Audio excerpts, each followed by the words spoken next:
This video is going to be called Carbohydrate Basics, and we're going to go over some terminology and some basic structural characteristics of carbohydrates.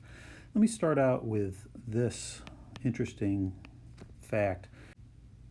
Legitimate carbohydrates have a common ratio of carbon, hydrogen, and oxygen, and that is 2 hydrogens for every carbon and oxygen. We sometimes illustrate that by saying for every nitrogen, we have the equivalent of a water, 2 hydrogens and an oxygen. That's probably where the name carbohydrate came from, hydrate meaning water. But that's not at all what the structure is really composed of. Let's take a look at a couple of actual sugars that meet this criteria. Both of these sugars are what we call trioses. That is, they are 3 carbons long, and we use OSE as a suffix for sugar. Think glucose, fructose, galactose, mannose, etc.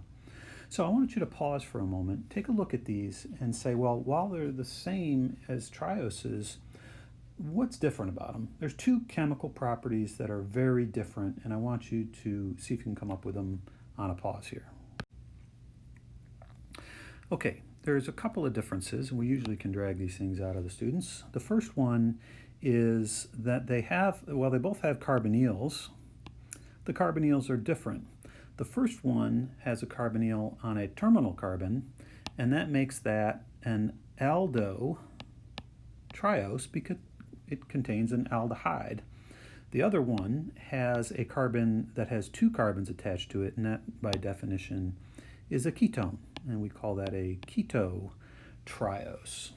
So these are isomers of each other. In fact, we can say that they are aldo-keto isomers.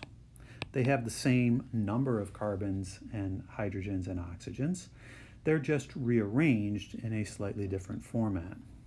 So right away, we've got some diversity that we can contribute to our goal of having a lot of different types of sugars. Okay, that's one difference. Did anybody pick out a second difference? Perhaps you saw that the middle carbon right here on the aldotriose is chiral. And we would note that because it is a carbon with 4 groups around it, and all of those groups are different. And what you can see over here, this carbon is not chiral, because it only has 3 different groups around it, and on top of that, 2 of those groups are the same. So, like with amino acids, we have 2 different possibilities for a sugar that is chiral, and unlike amino acids, which we said were all in the L form, at least the ones that we use to make proteins, most sugars in our body, most sugars are D. Let's just make a note of that. Now, I'm going to tell you that there are lots of sugars in the world, in different organisms, even in our own body, that are L sugars, but the standard sugars that we have in our diet and for the most part making up polysaccharides in our body, most of them are D sugars. I'm going to teach you later how to identify D versus L, but for now, let's just note that this is a D aldotriose. It's called glyceraldehyde. I think I'll go ahead and write that name down. You don't need to memorize it or anything. It's just a sugar that's very common in our body, and this particular one is D-glyceraldehyde. The sugar on the right, the ketotriose, is called dihydroxyacetone. Again, not one you need to memorize, but we will talk about both of these sugars later on in our class because they do play a role in the human body. Dihydroxyacetone is not chiral, so there is not a D and an L version. It's just dihydroxyacetone. Okay, to finish this video off, I want to teach you how to number sugars. It's going to be pretty easy with our trioses, but it's going to be a little more complicated as we move on. The way we number sugars is to start at one end, and we're going to start at the end that is closest to the carbonyl.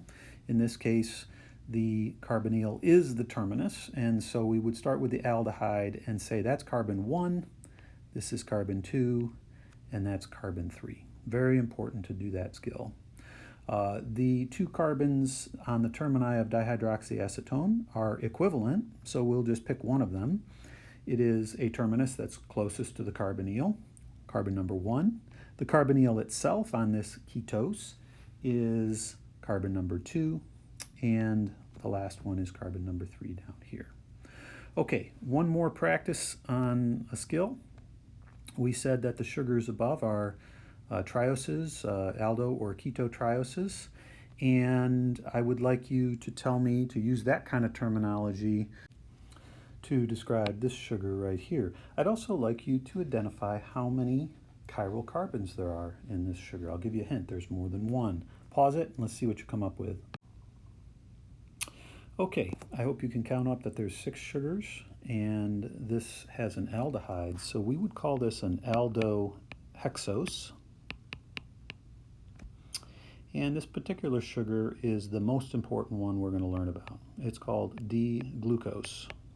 Again, I don't expect you to know yet why that's D or L, but it is D and it is glucose.